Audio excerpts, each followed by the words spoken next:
Doctor Nagasuri Venugopal సంపాదకత్వంలో వెలువడిన గాంధీయే మార్గం 3వ భాగం పార్ట్ 3లో మన వ్యాసాల్లో 8వ భాగం 39-20 చరిత్రకెక్కని యోధులం అంటున్నారు అక్కినేని కుటుంబరావు. ఆయన రచయిత, సినిమా దర్శకులు కూడా. ఎన్ఎఫ్డిసి ఆర్థిక సహాయం కోసం తోడు స్క్రిప్టును వారికి ఇచ్చిన సంవత్సరానికి కాబోలు. అప్పట్లో హైదరాబాదులో ఉండే ప్రాంతీయ కార్యాలయం అధికారి రావు గారు నన్ను ఫోన్లో పిలిచి రమ్మన్నారు. తోడు సినిమా స్క్రిప్ట్ కదిలింది కాబోలని శుభవార్త కోసం వెళ్ళిన నా మీద ఒక పెద్ద బాంబు పేల్చారు. గాంధీ అటెన్బరో సినిమాలు మీరు తెలుగులో డబ్ చేయబోతున్నారు. నాకు ముందు అర్థం కాల, అర్థమయ్యాక భయపడిపోయి ఆయన భద్రం కొడుకో అనే సినిమా తీసిన నన్ను చాలా పెద్దవాడిగా ఊహించుకున్నాడేమో అని, నేను చాలా చిన్నవాడినని ఆర్థికంగా చెప్పాను. పైగా డబ్బింగ్ రంగంలో నాకు అనుభవం లేదు.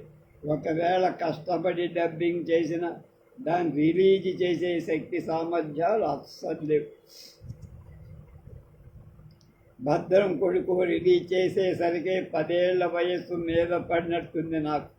రిలీజ్ ఈ సినిమాకు అస్సలు కష్టం కాదు. మీరు డబ్ చేశారనే విషయం తెలియగానే సినిమా కొనుక్కునే వాళ్ళు వస్తారు, అది వాళ్ళ పని అని ధైర్యం చెప్పాడు ఆయన. తర్వాత ఈ సంభాషణ పూర్తయ్యేసరికి నాకు గాంధీ సినిమా ఆవహించింది. గాంధీ సినిమా చూసినప్పుడు ఒక భారతదేశమే కాదు, ప్రపంచమంతా అద్భుతమని ప్రశంసించింది. ఆ సినిమా గాంధీకి మాత్రమే సంబంధించింది కాదు, భారతదేశ స్వాతంత్ర సంగ్రామంలో అత్యంత కీలక ఘట్టాలను వివరించి చూపిన సినిమా అది. అందుకే ఆ సినిమాకు ప్రజలు నీరాజనం పట్టారు.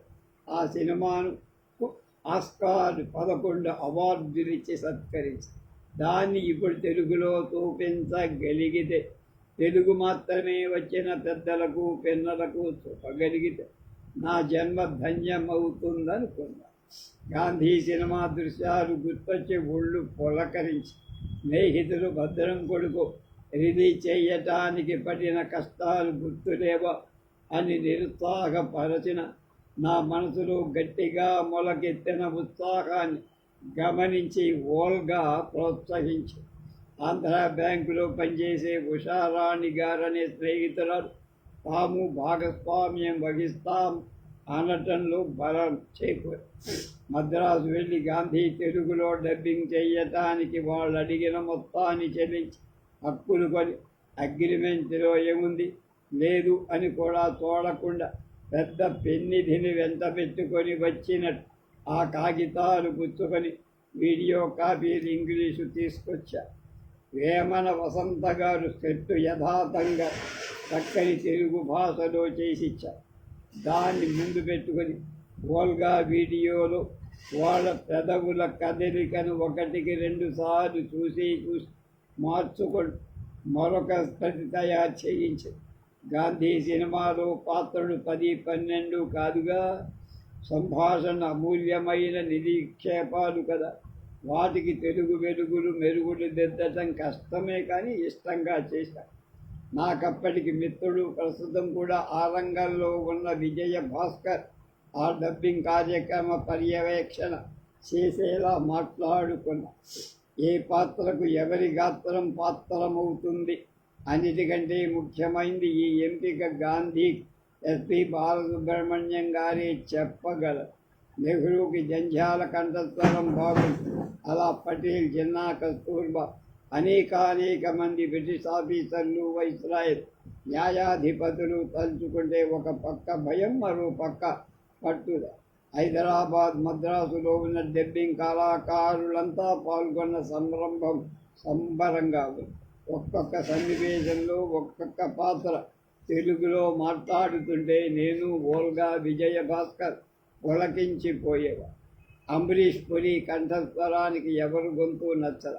ప్రముఖ దళిత కవి మా మిత్రుడు మద్దూరి నరేష్ నాకు కంఠస్వరం సరిగ్గా అంబరీష్ పూరి లాగా ఉండు. ఆయన్ను పిలిపించి చెప్పి మీరాబెన్ పాత్రకు ఆంధ్ర విశ్వవిద్యాలయంలో సైకాలజిస్ట్గా పనిచేస్తున్న డాక్టర్ వింధ్య గారి చేత చెప్పిస్తే కానీ సంతృప్తి కలగ.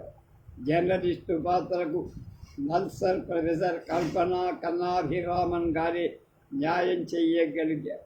అందరూ చాలా కష్టపడి ఆ పాత్రలను ఇష్టపడి న్యాయం చేసి తన పాత్రలు చాలా ఇష్టపడి పాత్రకు గాత్రధారం చేయగలగడం తన అదృష్టమని ఎంతో ఉత్సాహంగా వచ్చిన బాలు అతి తేలికగా తన అద్భుతమైన ప్రతిభతో 1.5 రోజుల్లో పనంతా పూర్తి చేసి ఆయన ప్రతిభకు నివ్వరపోయి నమస్కరి ఆయనే చివరిగా అన్నాడు ఒక్కొక్క సన్నివేశంలో తెర మీద అద్భుతమైన కథన కుతూహల పూరిత సన్నివేశాలు కదలుతుంటే వలస పాలకుల మీది కోపం, స్వాతంత్ర్య సమరయోధుల మీది ప్రేమతో మా హృదయాలు పొంగి ఒక్కో దృశ్యం 100 సార్లు చూసి ఉంటాం.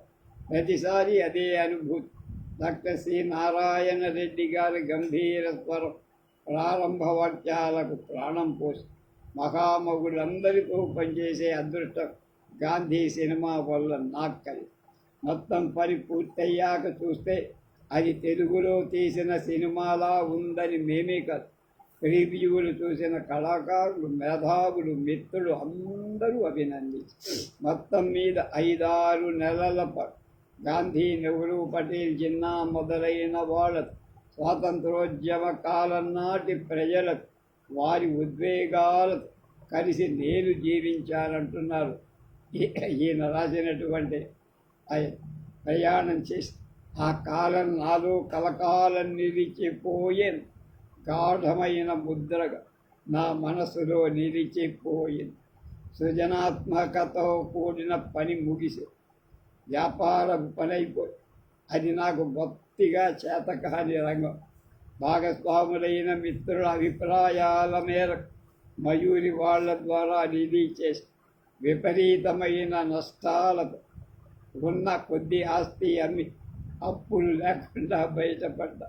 స్వాతంత్రోద్యమం సినిమాలో నాకొచ్చినటువంటి నష్టం ఏపాటిది. ఈ సినిమాతో కలిసి నడిచిన కాలంలో ఆ విలువలతో పోలిస్తే నష్టాలు లెక్క చెయ్యగలిగినంతటివా అనుకో. కానీ తెలుగు సమాజం మీద, ప్రభుత్వం మీద నాకు కలిగిన తీవ్ర అసంతృప్తి, వేదన మాత్రం చల్లారల. సరే, థియేటర్లకు ప్రజలు రారు, వాళ్ళకి గ్యాంగ్ లీడర్లు హీరో కావాలి, గాంధీ అక్కల చరిత్ర వాళ్ళకి అవసరమైన వ్యర్థ పదాలు. కానీ స్కూల్ పిల్లలు ఈ సినిమా చూపించాలని, వారిలో దేశాభిమానం మొలకెత్తాలని, ఇప్పుడు కూడా ఉన్న అనేక భావదాస్య సంఖ్యలు పెంచుకోవాలని చైతన్యం ఆ పిల్లల్లో కలిగించాలని గొప్ప ఆశ నాకు కలిగింది. పిల్లల ఉదయం కూడా ప్రత్యేక ప్రదర్శన థియేటర్లో వేయటానికి ప్రభుత్వం అనుమతి కోరు ఆఫీసర్ల చుట్టూ తిరగటం మొదలు. తిరగా ఒకరోజు అనుమతి ఇంకో ప్రదర్శనకు మళ్ళీ అప్లికేషన్ పెట్టుకు తిరగమని. గాంధీ సినిమా కదండి, అలా ప్రత్యేక ప్రదర్శన పాఠశాల విద్యార్థులు తక్కువ రేటుతో చూపించవచ్చు అని ఒక్కసారి అనుమతి ఇవ్వచ్చు కదా అంటే ససేమిరా అన్నారు. మీకు ఇస్తే ఎవరో అడుగుతారు, ఇది గాంధీ సినిమా, దేశ చరిత్ర అంటే మరే వాడు ఎందుకో అంకేదో అడుగుతారు. అలా ఒక్కసారి అనుమతి కుదరదన్నారు, అంటే మొత్తం అంటారు. అయినా 6 నెలల పాటు 100 ప్రదర్శనలు రోజు కలెక్టర్ ఆఫీస్ చుట్టూ తిరిగి ఖమ్మం జిల్లాలో చూపించారు. మొదటి రోజు స్కూల్ పిల్లలు తీసుకొచ్చి ఒక టీచర్ నా దగ్గర వచ్చి, ఏమండి గాంధీనే ఎందుకు వేస్తున్నారు, గ్యాంగ్ లీడర్ సినిమా వేయకూడదా, పిల్లలు హుషారుగా చూస్తారని అడిగి నా హృదయం భగ్గుమండి. అయితే వెంటనే నా కళ్ళంట కారబోయిన కన్నీరు రక్తంలా మరి ఆ మంటని సలా చేసి నేను గాంధీ నుంచి నేర్చుకున్న శాంతం సహనం మొదలైనవి అవలంబించిన గాంధీ సినిమా కూడా పిల్లలు హుషారుగా చూస్తారు చూడండి అన్న. ఏమో అని పెదవి వెలుస్తూ ఆయన వెళ్ళాడు. పిల్లలు ఎంత మైమరి సినిమా చూశారో. పూర్తయ్యాక అందరూ లేచి ఎవరికీ చెప్పకుండానే చప్పట్లు కొట్టి నా ప్రయత్నం సఫలమై నా మనసు నిండిపోయి నా కళ్ళంట నీళ్లు కారాయి. పిల్లలందరూ వచ్చి సినిమా బాగుందని చెప్పి వెళ్ళిపో. ఇలాంటి సినిమాలకు పిల్లలు తీసుకొని సకుటుంబంగా రాకుండా పిల్లలు చూడకూడదు. సినిమాలకు సకుటుంబంగా వెళ్ళే తల్లిదండ్రుల నుండి దేశాన్ని ఎవరు రక్షిస్తారనిపించి పిల్లలకు ఈ సినిమా హుషారుగా ఉండదని టీచర్ల నుంచి పిల్లల్ని ఎవరు రక్షిస్తారనిపించి ఎవ్వరూ రక్షించలేరని తర్వాత నాకు అర్థమై ఇంకా తెలుస్తూనే ఉంది. అలా ఒక్కరోజు ఒక్కో ప్రదర్శన అధికారుల చుట్టూ తిరిగి ప్రదర్శించాలంటే నా పనులు, ఆరోగ్యం, ఆర్థికం ఏది అనుకూలించదు. అందుకని నాకు తెలిసిన ఒక నిరుద్యోగ యువతకు ఆ డబ్బాలు అప్పగించి మీ ఓపిక చూసుకోండి. వాళ్ళు కొన్నాడు ఆ పనిచేసి డబ్బులు తిరిగిచ్చారు. డబ్బులు కాదు, నేను ఎన్ఎఫ్డిసికి ఇచ్చేసి అగ్రిమెంట్లో వీడియో హక్కులు నాకు లేవని రాశారట. అని చూసుకోలేదుగా, వేరే ఎవరికో వీడియో హక్కులు ఉన్నాయి కనుక వాళ్ళు తెలుగులో ఈ సినిమా మాయామంత్రం వేసి హామ్ పట్టంటే వచ్చేసినట్టుగా ఒక్కరి పేరు కూడా లేకుండా వీడియో రిలీజ్ చేశారు. తెలుగు వాళ్ళ మీద అంత కసెందుకు? స్క్రిప్ట్ రాసిందెవరు? గాంధీకి డబ్బింగ్ చెప్పిందెవరు? డబ్బింగ్ చేసిందెవరు? అలాగే ఏ ఒక్క వివరం అందులో లేదు. ఎస్పీబీకున్న పేరు ప్రఖ్యాతులు కూడా లెక్క చెయ్యని ధీమంతులుగా. ఆ మధ్య ఎన్ఎఫ్డిసి ఆఫీసుకి ఇది అన్యాయం కదా అంటే టైటిల్స్లో మీ పేర్లు వెయ్యాలని అగ్రిమెంట్లో ఉందా అని ఎదురు ప్రశ్న అడిగారు. ఈ విధంగా చరిత్ర ఎవరి పేరు లేని తెలుగు కళాకారుల చరిత్రకెక్కకుండా ఒక చారిత్రాత్మక సినిమా తెలుగులో చేసిన చరిత్ర నాది అన్నారు అక్కినేని కుటుంబరావు గారు.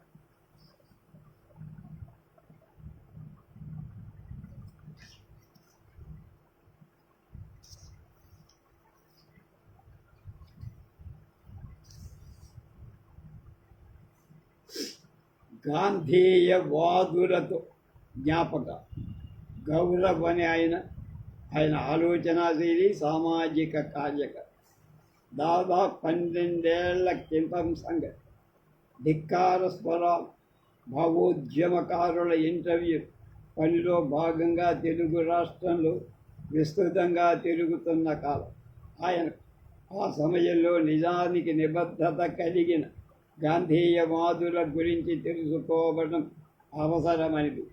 అది వ్యసన వ్యతిరేక ఉద్యమంలో నేను చురుకుగా పాలు పంచుకున్న ఏదో వెతుకుతూ యథాలాపంగా వ్యసనాల గురించి చదువుతున్న నాకు ఆధునికత పట్ల గాంధీజీ వైఖరి ఆశ్చర్యం కలిగించింది.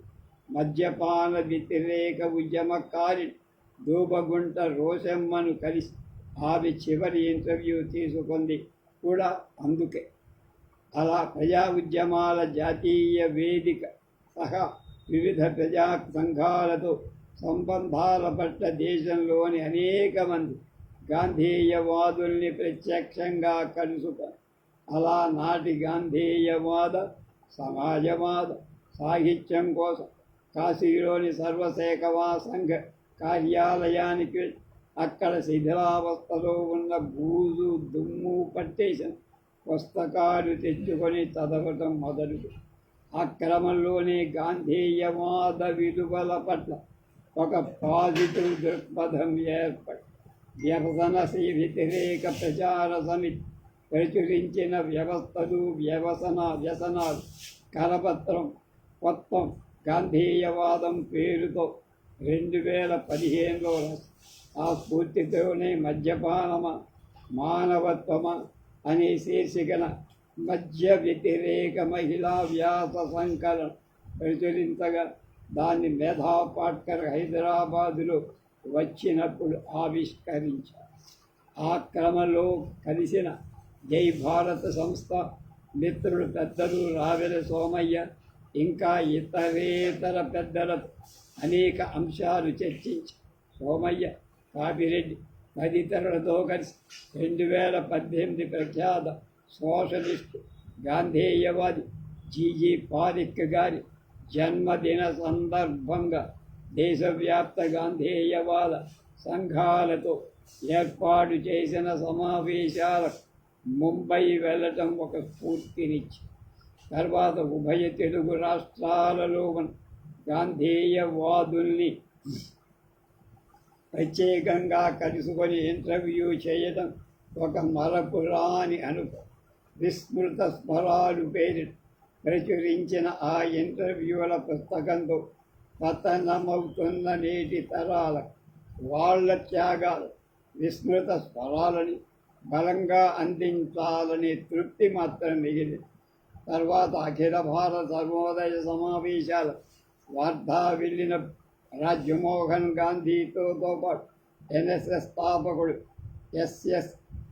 ఎస్ఎస్ సుబ్బారావు, ఈయన గురించి మై పెయిన్ స్పీక్స్ అనే పంచి పుస్తకము, వారి వంటి ఉద్దండుల్ని కలుసుకోవడం, వారి మాటలు వినటం. అలా చంపారన్ శతవార్షికోత్సవ సందర్భంగా రావెల సోమయ్య, ఈ జనార్దన్ రెడ్డి గారి ప్రోత్సాహంతో చారిత్రక రైతు మహోద్యమం చంపారన్ సత్యాగ్రహం పేరు అనువాద వ్యాసాలను ప్రచురించడం గొప్ప జ్ఞాపకం. అందులో నా మొదటి వ్యాసానికి ఎంతటి స్పందన వచ్చిందంటే ప్రత్యేకంగా దానికోసం మధుర సంఖ్యలో ఫోన్ చేసి అభినందించిన వాళ్ళు ఉన్నారు. ఏబీకే గారి ముందు మాటతో సోమయ్య గారి సంపాదకత్వంలో వచ్చిన విలువైన పుస్తకం అది. ఈ క్రమంలో ఒకసారి ఏదో వర్క్షాప్ కోసం హిమాచల్ ప్రదేశ్ వెళ్ళిన ప్రముఖ గాంధేయవాది హిమాంశు రాయిని కలిశారు. హిమాంశు కుమార్ ఆదివాసుల కోసం అహర్నిశలు కష్టపడిన ఆయన పై ఈ రోజున ప్రభుత్వం 100 కేసులు పెట్టి వారెంట్ ఇష్యూ చేసి ఆయన రచనని అభివృద్ధి ఆదివాసులు హింసా పేరిట హిందీ నుండి తెలుగు చేశారు. అదొక సంచలనం. ఇప్పటికీ ఈ దేశపు వనరులను కాపాడుకోవటానికి గాంధీయవాదమే శరణ్యమని బల్లగుద్ది చెప్పడానికి పనికొచ్చే సాధనమే ఈ పుస్తకం. ఇక ప్రత్యేకంగా ప్రస్తావించాల్సిన వ్యక్తి పర్యావరణ ఉద్యమకారుడు సుందర్లాల్ బహుగుణాజీ. ఆయన్ని కలుసుకోవడం నాకు చాలా కాళ్ళ కల. అది నెరవేరటమే కాక మొత్తం ఆయన ఇంటర్వ్యూ చేయడం, చిప్కో ఉద్యమం అని చేపట్టారు. చెట్లని కావలించుకోవడం ఆడా మగ. అప్పుడు పెత్తందారులు కాంట్రాక్టర్లు చెట్ల జోలికి రాకుండా కాపాడకుండా హిమాలయ అరణ్య ప్రాంతాలన్నీ అతని నేతృత్వంలోనే అవి ఈ పాటికి ఇప్పటికైనా చెట్లు కనపడుతున్నాయంటే ఆయన చదవే.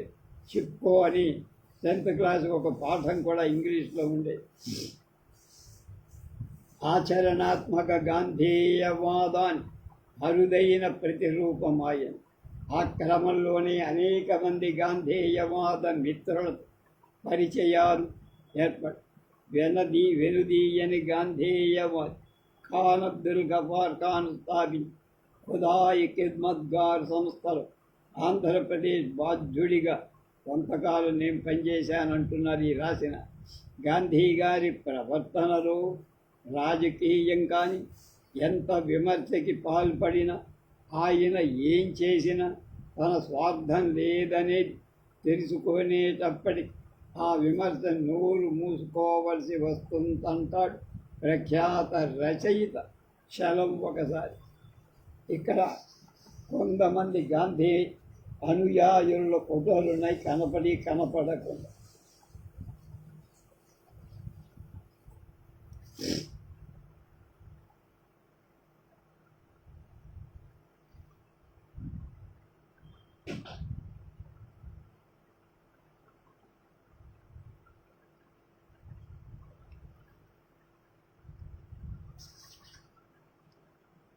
క్రమంలో ఒకసారి ఏదో వర్క్షాప్ కోసం హిమాచల్ ప్రదేశ్ వెళ్ళినప్పుడు ప్రముఖ ఇలా ప్రత్యేకంగా ప్రస్తావించాల్సిన వ్యక్తి పర్యావరణ ఉద్యమకారుడు సుందర్లాల్ బహుళగుణ. ఆయన్ని కలుసుకోవటం నా చిరకాలమైన కోరిక. అది నెరవేరటమే కాక మొత్తం ఆయనను ఇంటర్వ్యూ చేయడం, అనువాద సంచర్యుని తెలుగులో ఆచరణాత్మక గాంధేయవాదానికి అరుదైన ప్రతిరూపం. తర్వాత ఆ క్రమంలోనే అనేక మంది గాంధేయవాద మిత్రులతో పరిచయాలు వెనుదీయని గాంధేయవాది ఖాన్ అబ్దుల్ గఫార్ ఖాన్ స్థాపించి ఖుదాయ్ ఖిద్మత్ గార్ సంస్థలో ఆంధ్రప్రదేశ్ బాధ్యుడిగా కొంతకాలం పనిచేసే, ఇప్పుడు ఆ సంస్థ ఉందో లేదో నాకు తెలియదు. గాంధీ గారి ప్రవర్తనలు రాజకీయం కానీ ఎంతమంది విమర్శకి కాల్పడిన ఆయన ఏం చేసిన తన స్వార్థం లేదని తెలుసుకునేటప్పటికీ ఆ విమర్శ నోరు మూసుకోవాల్సి వస్తుందన్నాడు ప్రఖ్యాత రచయిత చలం గుడిపాటి వెంకట. ఈరోజు విద్యారంగం మొదలుకొని అభివృద్ధి నమూనాల వరకు ప్రత్యామ్నాయ ఉద్యమాలన్నిట గాంధీజీ అవసరం. దౌర్భాగ్యం ఏమిటంటే తెలుగులో పక్షపాతరహిత విమర్శ కానీ దార్శనికమైన చర్చకు కానీ రోజు రోజుకు అవకాశాలు కుచించుకుపో. తెలుగు సమాజం ఈ రోజున ఒక అభద్రతా భావంతో నిండిపోయింది. దీనికి మరెవరూ ఏం చెయ్యాల్సిన పర్లేదు, మనమే నాశనం చెయ్యటానికి ముందుంటాం కదా.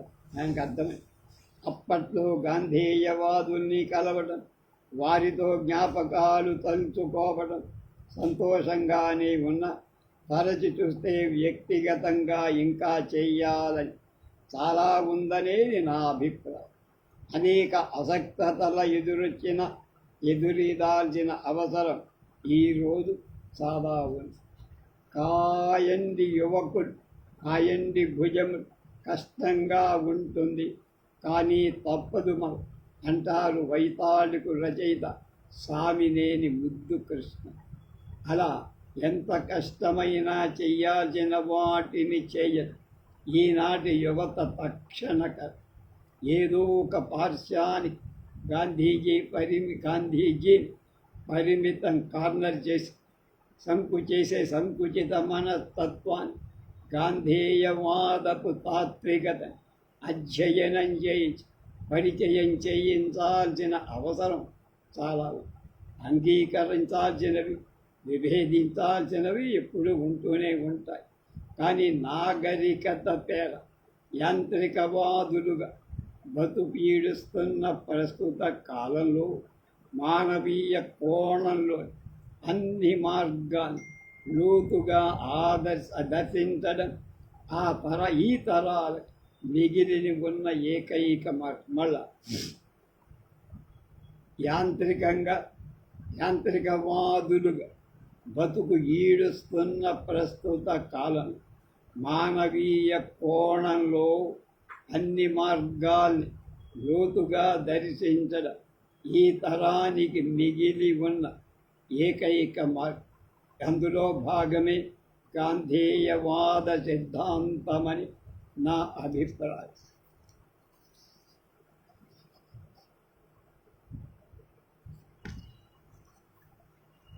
ఈ ఫోటోలేవో కొన్ని మంది మాత్రమే రాశారు. నాకు తెలిసిన నిఖార్సైన గాంధీ అనుయాయి ఒకరున్న దివితాలుగా కృష్ణా జిల్లా దివితాలుకాలు అవనిగడ్డకి అవతల పురిటిగడ్డను. ఆ పురిటిగడ్డలో ఒక చిన్న ఇంట్లో భార్య పిల్లలతో గాంధీ గారిని చూసిన రోజు నుంచి గాంధీ గారి అడుగుదాడలలో ఖద్దరు బట్టలు కట్టు అతి సింపుల్ సామాన్యమైన జీవితాన్ని గడు కమ్మారైన లేదా కాకుల మాంస మధ్య లేకపోతే ఇంకోటి సిగరెట్ మొదలైన అలవాట్లు లేక ఆ కుటుంబాన్ని తీర్చిదిద్దినటువంటి మహానుభావు. ఆయన పేరు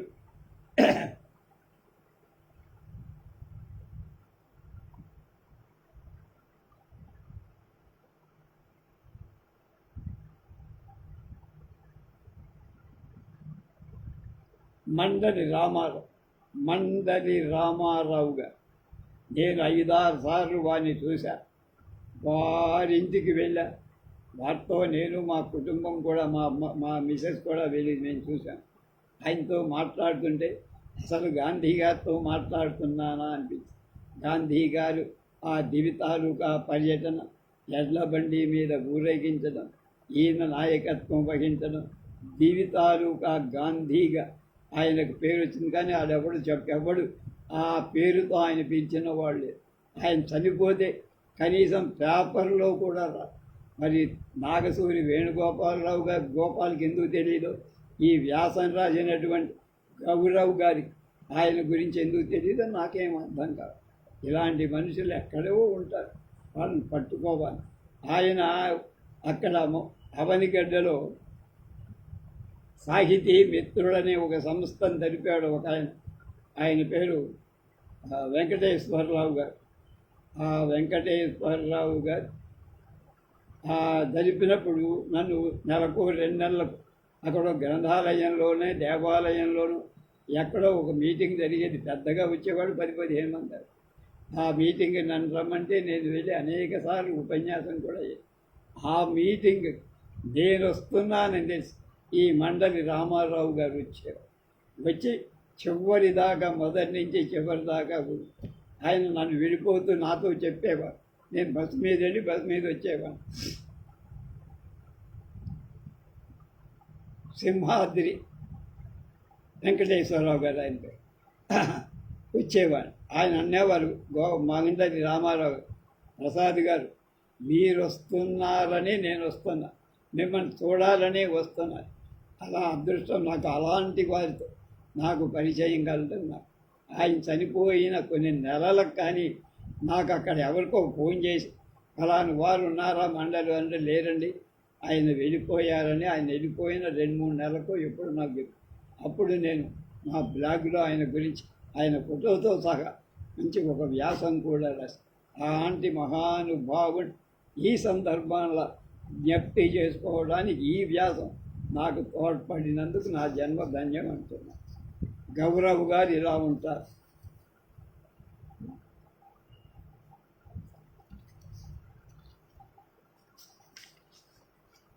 ఇవాల్టి చివరి వ్యాసం తెలుగు సాహిత్యంపై బాపూజీ ప్రభావం, డాక్టర్ నాగసూరి వేణుగోపాల్.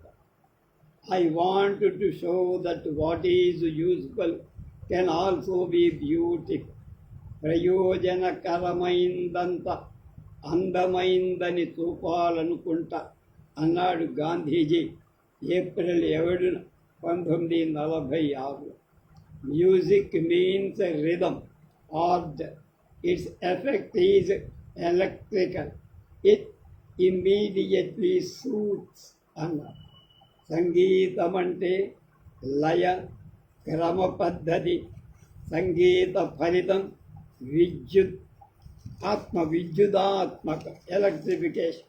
అది క్షణంలో హాయి, తక్షణమే మనకి హాయినిస్తుంది అన్నాడు గాంధీ.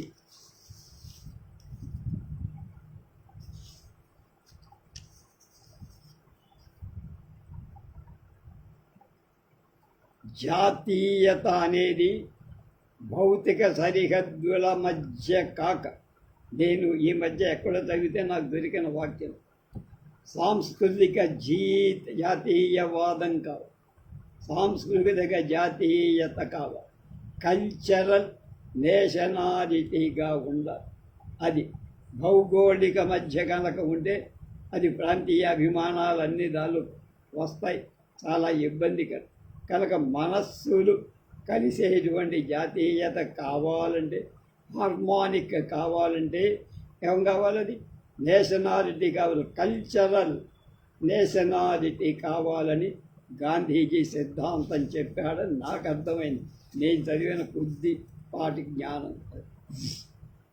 ఈ రెండు వ్యాఖ్యలను గాంధీజీ వేర్వేరు సందర్భాలలో 25 ఏళ్ల తేడాలు తన పత్రికా వ్యాసాలలో అంతర్భాగంగా చెప్పారు.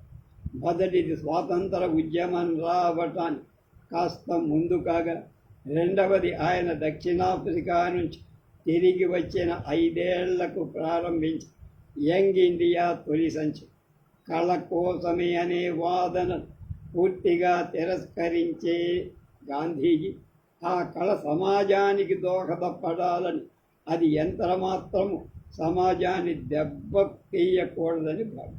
అలాగే ఆ కళారూపం సత్యం ఆధారంగానే సాగాలని కూడా బలంగా విశ్వసిస్తారు.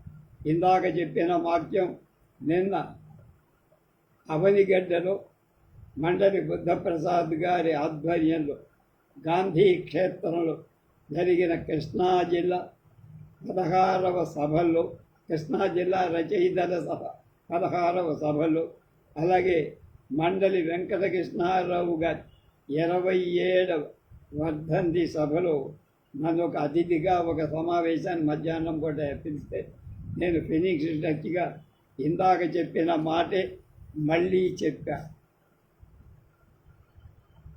జాతీయ భౌతిక సరిహద్దుల మధ్య జాతీయత, భౌతిక అంటే ఫిజికల్ బ్యారియర్స్ లేకపోతే సరిహద్దుల మధ్య కాక సాంస్కృతిక జాతీయత కావాలి. కల్చరల్ నేషనాలిటీగా ఉండాలి. హృదయాలు కలవాలంటే ఇది కావాలని గాంధీ గారు చెప్పారండి. ఈ గాంధీ క్షేత్రంలో ఇది జ్ఞాపకం చేస్తున్నానని నేను ఫినిషింగ్ టచ్గా 2 నిమిషాలు మాట్లాడచ్చు.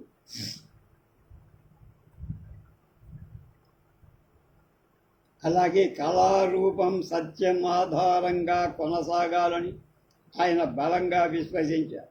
అది సాహిత్యమైన, పత్రికా రచన అయిన, సంగీతమైన, శిల్పమైన, సినిమా అయినా, సైన్స్ అయిన, ఉద్యమమైన, స్వాతంత్రమైన ప్రజోపకారంగానే సాగాలని బలంగా విశ్వసించాడు మహాత్మ. కనుక అదే సమయంలో ఉపయోగపడేదంతా మన జీవితంలో అందంగా అమరాలని కూడా విస్పష్టంగా చెప్పారు. అవుతుందా? అది సాధ్యం కాదు. గాంధీజీ 1920 భారతదేశంలో తిరుగులేని నాయకుడిగా మారారు. నిజానికి ఆయన 1915 దేశానికి తిరిగొచ్చిన ఓ ఏడాది గురువు గోపాలకృష్ణ గోఖలే సూచించిన 3వ తరగతి రైలు పెట్టెలో భారతదేశమంతటా పర్యటి. ఆ సమయంలో ఆయన దాదాపు ఎటువంటి ప్రసంగం చెయ్యాల. ఈ పర్యటనలో గాంధీజీ 1915 మే 31, జూన్ 1 తేదీల ఓ పూట నెల్లూరులో ఉన్నారు. భారతీయ సమాజాన్ని అవగతం చేసుకోవాలని చేసిన ఈ పర్యటన తర్వాత ఆయన భారతదేశంలో తన తొలి ప్రసంగాన్ని 1916 ఫిబ్రవరి 4వ తేదీ బెనారస్ హిందూ విశ్వవిద్యాలయ వ్యవస్థాపక సందర్భంలో చివరి రోజున చేసి, అందులో చర్చించిన 4 విషయాల్లో రైతుల కష్టాలు, బ్రిటిష్ పాలకుల అరాచక పాలనతో పాటు దేశంలో పారిశుద్ధ్యం గురించి, ఇంకా మాతృభాషలో వ్యక్తీకరణ, విద్య గురించి. నిజానికి ఈ 4 విషయాలు నేటికి మనకు అతిపెద్ద సమస్య. చంపారణ్య ప్రాంతంలో నీలిమందు పంట పండించే రైతుల కష్టాలు తొలగించడం 1916లో బ్రిటిష్ పాలకుల నిధిని భారతదేశంలో తొలి విజయం గాంధీజీ నమోదు చేసుకున్నారు. తర్వాత ఆయన తీర్చిన రెండోది అహ్మదాబాదులో జౌళి కార్మికుల వేతనాలు కష్టాలు. ఈ దేశపు నేలపై తన కాళ్లను పూర్తిగా ఉంచుకొని సకల కోణాలలో ద్వితీయ దృష్టిలో మన సమాజాన్ని గాంధీ పరిశీలించారు.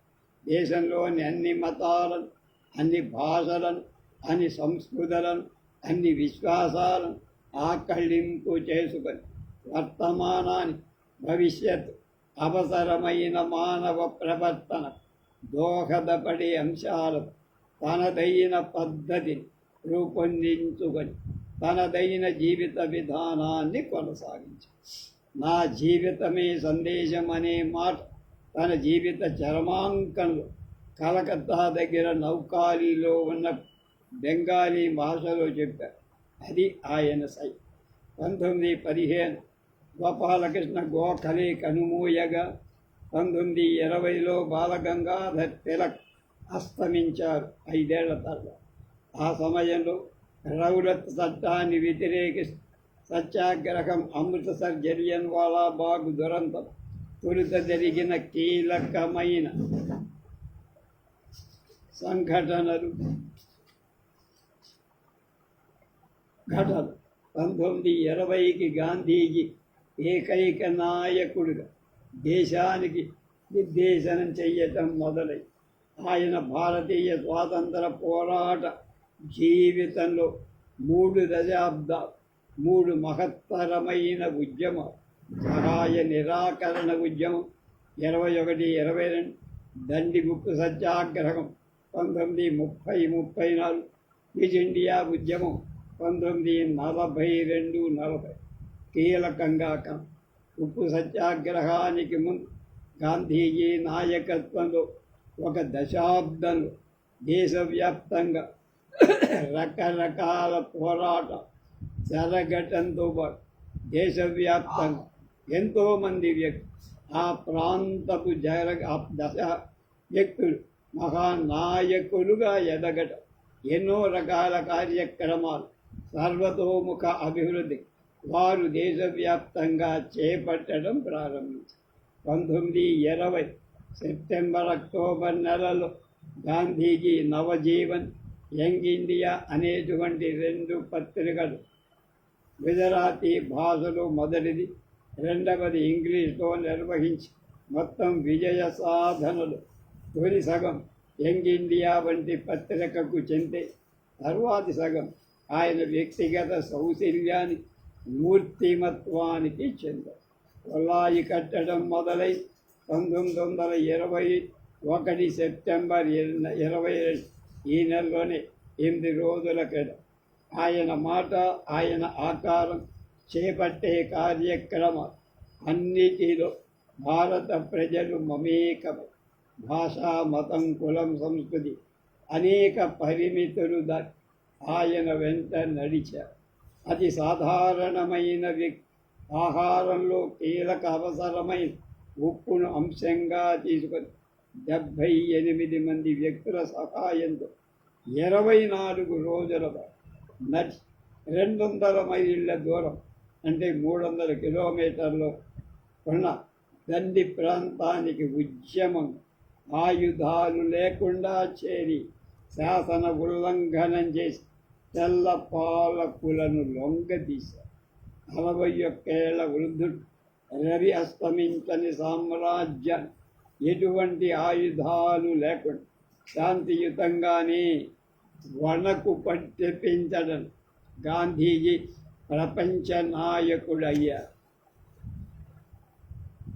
లండన్ నుంచి వెలువడే టైం పత్రిక ఆయనను మ్యాన్ ఆఫ్ ద ఇయర్గా ఎంపిక చేసి 1930లో అని గమనించారు. 1930లోనే మ్యాన్ ఆఫ్ ది ఇయర్ చేసి భారతీయ సాహిత్యంపై, అందులో తెలుగు సాహిత్యంపై గాంధీజీ ప్రభావం గురించి చర్చించుకుంటున్నామని పెద్ద విషయాన్ని దృష్టిలో ఉంచుకొని ఈ మొత్తం విశ్లేషణ సాగుతోందని గమనించండి అంటున్నాడు నాగసూర్.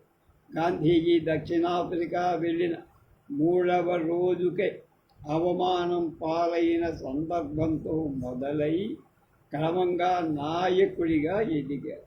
దక్షిణాఫ్రికా విజయం గురించి తర్వాత కాలంలో దక్షిణాఫ్రికాలో తిరుగులేని నాయకుడైన నెల్సన్ మండేలా చెప్పిన ఒక విషయాన్ని మననం చేసుకున్నారు. మీరు గాంధీని మాకు ఇచ్చారు, మేము మహాత్ముడిని మీకు తిరిగి ఇస్తున్నాం అని తన భారతదేశపు మిత్రుడితో మాట్లాడుతున్న సమయంలో నెల్సన్ మండేలా వ్యాఖ్యానించారు. దక్షిణాఫ్రికా స్వాతంత్రం కోసం ఎన్నో దశాబ్దాల పాటు జైల్లో ఉన్నవాడు నెల్సన్ మండేలా. తర్వాత దేశాధ్యక్షుడయ్యాడు. మొదటి భాగం ఇది. రెండవ భాగం బాపు సాహిత్య దృష్టి మూలమైన నేపథ్యం ఏమిటో రేపు మనం తెలుసుకుందాం.